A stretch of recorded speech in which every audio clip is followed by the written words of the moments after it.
नमस्कार मित्रांनो, याच्या अगोदर आपण already mathematics part 1 part 2 English आणि SST पार्ट 1 SST पार्ट 2 इतिहास राज्यशास्त्र आणि भूगोल या दोन्हीही पेपरचा सविस्तर पद्धतीनं बोर्ड पेपरला क्वेश्चन पेपरला कशा पद्धतीनं मार्कांचं वेटेज आहे आणि टॉपिक वाईज कसं वेटेज आहे, किती मार्काला कोणतं टॉपिक आहे ऑलरेडी आपण डिस्कस केलेलं आहे।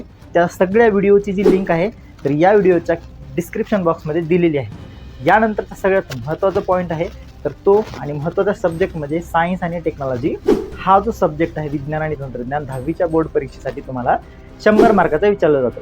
तर त्याच्यात तुम्हाला जास्तीत जास्त मार्क कसे पाडायचे याच्यासाठी हा व्हिडिओ काळजीपूर्वक बघा। तुमच्या समोर पेन पेपर आणि टेक्स्ट बुक असायला पाहिजे, जिथं गरज आहे तिथं तुम्ही नोट डाऊन करता आलं पाहिजे तुम्हाला, ठीक आहे। सगळ्यात महत्त्वाची गोष्ट काय तर हा जो पेपर आहे तर तो 100 मार्काचा पेपर आहे।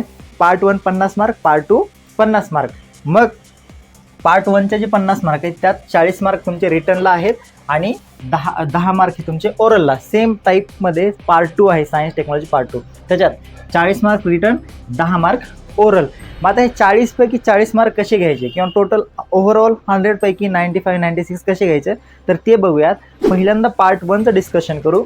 पार्ट 1 जो आहे तर टोटल 10 टॉपिकमध्ये तो डिवाइड केलेला आहे। सायन्स अँड टेक्नॉलॉजी पार्ट 1 10 टॉपिकमध्ये डिवाइड केलेला आहे।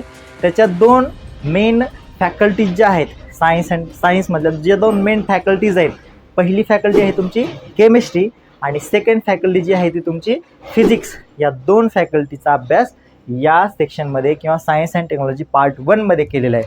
तर केमिस्ट्रीचे एकूण 4 टॉपिक आहेत आणि फिजिक्सचे टोटल 6 टॉपिक आहेत पूर्ण सिलेबसमध्ये। केमिस्ट्री आणि फिजिक्स, केमिस्ट्रीचे रसायनशास्त्राचे 4 आणि फिजिक्सचे 6 म्हणजे भौतिकशास्त्राचे 6 टॉपिक आहेत। असे एकूण 10 टॉपिकचा सायन्स 1 हा तुमचा सब्जेक्ट तयार होतो। त्याच्यात मार्किंग सिस्टम कसं आहे तर केमिस्ट्रीला तुम्हाला 18 ते 19 किंवा 19 ते 20 मार्क आहेत आणि राहिलेले जे काही मार्क आहेत और सहित ऑप्शनमध्ये जे दिलेले क्वेश्चन्स आहेत ते सुद्धा आपण ह्याच्यात ॲड केले आहेत। असा एकूण तुमचा 40 मार्कचा पेपर होतो। जास्तीत जास्त म्हणजे सगळ्यात जास्त वेटेज जे आहे ते फिजिक्सला। मग topic wise mark system gravitation म्हणजे गुरुत्वाकर्षणला 3 मार्क आहेत, पिरियडिक क्लासिफिकेशन ऑफ एलिमेंटला 4 मार्क आहेत। तुमच्याकडं असेल नोटबुक किंवा टेक्स्टबुक तर तिथे लिहून घ्या। केमिकल रिॲक्शन्स अँड इक्वेशन रासायनिक अभिक्रिया आणि समीकरणेला 4 mark. Effect of electric current कशाचं विद्युत धारेचे परिणाम 5 मार्क। हीट 3 मार्क, उष्णता 3 मार्काला। रिफ्रॅक्शन ऑफ लाईट प्रकाशाचे अपवर्तन किंवा परावर्तन किंवा अपवर्तनांक आपण अपवर्तन म्हणतो त्याला 5 मार्क आहेत। लेन्सेस 4 मार्कासाठी येतो। मेटलॉजी धातुविज्ञान 4 मार्कासाठी आहे। कार्बन कंपाऊंड म्हणजेच कार्बनिक संयुगे हा तुम्हाला 5 मार्कासाठी येतो। Last and best and simple एक टॉपिक आहे स्पेस मिशन, तो 3 मार्कासाठी टॉपिक आहे। असा एकूण 40 मार्काचा पेपर जो आहे तुमचा 2 भागामध्ये विभागलेला आहे। पहिला केमिस्ट्री आणि सेकंड फिजिक्स म्हणजेच रसायनशास्त्र आणि भौतिकशास्त्र। रसायनशास्त्राला तुम्हाला 4 टॉपिक, त्याच्यावरती 19 ते 20 मार्क आणि तुमचं येतं कोणतं फिजिक्सला 6 टॉपिक, त्याच्यावरती 24 ते 25 मार्क येतात। त्याच्यामुळं हा होता तुमचा सायन्स 1चा सब्जेक्ट होता सिलेबस आणि त्याचं वेटेज। ह्याच्यानंतर सायन्स 2 बघू आणि एकदाच क्वेश्चन पेपर आणि अभ्यास कसा करायचा आणि कसं अभ्यासाचं नियोजन करायचं ते सांगतो। तर आता पार्ट 2मध्ये सेम 40 मार्क रिटर्न आणि 10 मार्क ओरल। तुमचं जे तुम्ही वर्षभर करता, वर्कबुक कंप्लीट करता, तुमचं जे कोर्स बुक कंप्लीट करता, तुम्ही जे ओरल टेस्ट देता त्याचे ते 10 मार्क आहेत, ठीक आहे। मग याच्यामध्ये सुद्धा 2 पार्ट आहेत। पहिलं बायोलॉजी, त्याच्यातच येतं बायोटेक्नॉलॉजी, आणि दुसरं पर्यावरणीय विज्ञान किंवा एन्व्हायरमेंटल सायन्स जीवशास्त्र आणि दुसरं पर्यावरणशास्त्र। हे 2 घटक सायन्स पार्ट 2मध्ये ॲड केलेले आहेत, 2 फॅकल्टीज।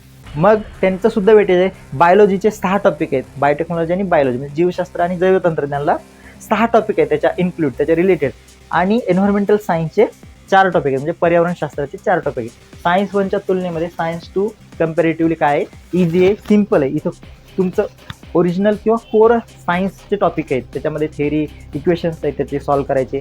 आणि इकडं फिजिक्समध्ये सायन्स 2 पार्ट 2मध्ये तुम्हाला बायोलॉजी आणि एन्व्हायरमेंटल सायन्स इझी टॉपिक आहेत।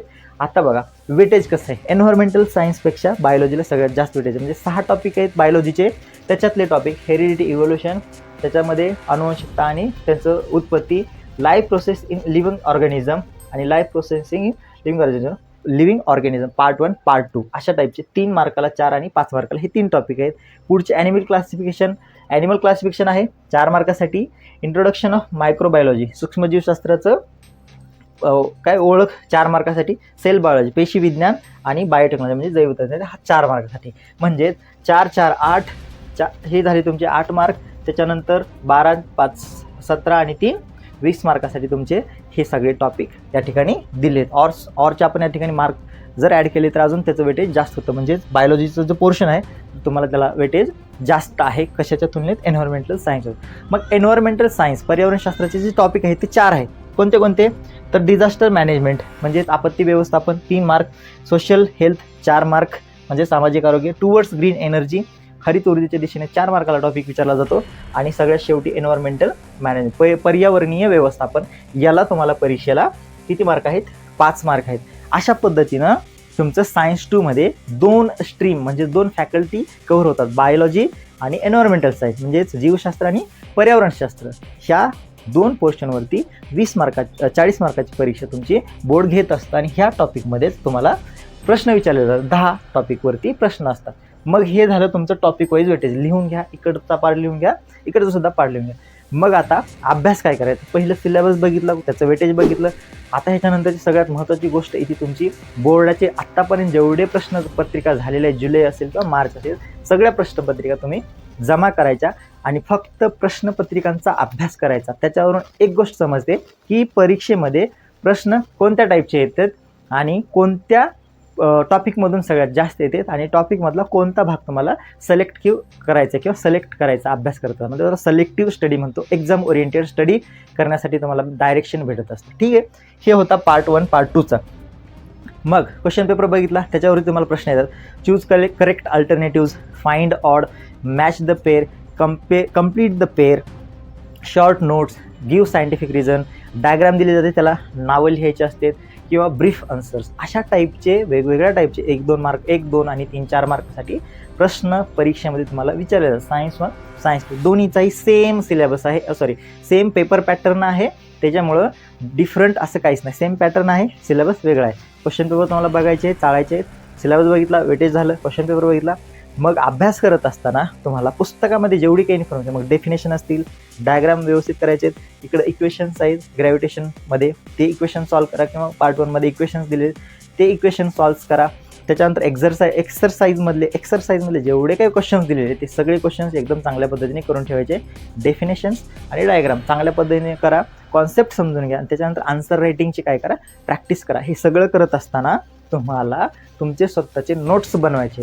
जोपर्यंत तुम्ही स्वतःचे नोट्स बनवत नाही तोपर्यंत तुम्हाला रिव्हिजनला टायमिंग भेटत नाही. आणि जोपर्यंत तुम्ही रिव्हिजन करत नाही तोपर्यंत तो सब्जेक्ट आणि तो पेपर सोपा जात नाही. सिम्पल फंडा आहे. रिव्हिजन सगळ्यात जास्त, अभ्यास सगळ्यात जास्त होतो आणि लक्षात सगळ्यात जास्त राहतं. परीक्षा सगळ्यात सोपी जाते. हे सगळं सिम्पल फॉर्मॅटमध्ये आहे. म्हणून रिव्हिजन मग कशातून करायचं रिव्हिजन. पूर्ण पुस्तक होणार आहे काही दिवसामध्ये नाही होत.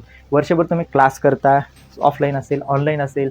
त्याच्यानंतर तुम्ही अभ्यास करता स्वतः. ह्या सगळं करत असताना तुम्हाला स्वतःचे नोट्स बनवता आले पाहिजे. नोट्स बनवा आणि त्या नोट्समधून रिव्हिजन करा. कमी वेळामध्ये जास्त रिव्हिजन होतं. बघा सायन्स 1चा जर पेपर झाला त्याच्यानंतर एकच दिवस सुट्टी असते किंवा सायन्स 1च्या अगोदर जो पेपर झाला त्याच्या अगोदर एकच सुट्टी असते. एका दिवसात किंवा 2 दिवसामध्ये पूर्ण 10च्या 10 टॉपिक रिवाईज झाले पाहिजेत विथ स्टडी. म्हणून तुम्हाला नोट्स महत्त्वाचे असतात. ठीक आहे, ह्या पद्धतीने अभ्यास करा. आणि उद्यापासून म्हणजे 12 जूनपासून आपण ऑनलाईन क्लास जो आहे जसं ऑफलाईन असतो सायन्स मॅथ इंग्लिश तसं same science math English SST म्हणजे जॉग्रफी असेल किंवा हिस्ट्री असेल किंवा पॉलिटिकल सायन्स असेल, मराठीचं ग्रामर असेल, हिंदीचं ग्रामर, हे सगळं डिटेलमध्ये आपण शिकवणार आहे. डिटेलमध्ये म्हणजेच एक्झाम ओरिएंटेड. परीक्षेमध्ये सीधी बात नो बकवास म्हणल्यासारखं यायचं. डायरेक्टली आपण एज्युकेशन चालू करायचं. शिक्षण नो कॉमेडी नो बकवास, ओनली क्लास. ठीक आहे, मग डिसेंबरपर्यंत सिलेबस कंप्लीट होईल. तोपर्यंत तुम्ही जर तुमच्या मित्रांना शेअर केलं तर त्यांना याचा फायदा होईल. आणि हा व्हिडिओ आवडला असेल तर लाईक करा. बाकीच्या मागच्या व्हिडिओची सगळ्यांची लिंक जी आहे तर या डिस्क्रिप्शन बॉक्समध्ये दिलेली आहे. नालंदा कोचिंग क्लासेस या चॅनलला सबस्क्राईब करा. भेटूयात पुन्हा अशा इन्फॉर्मेटिव्ह आणि एक्झाम ओरिएंटेड व्हिडिओजमध्ये. तोपर्यंत धन्यवाद. Take care. Bye bye.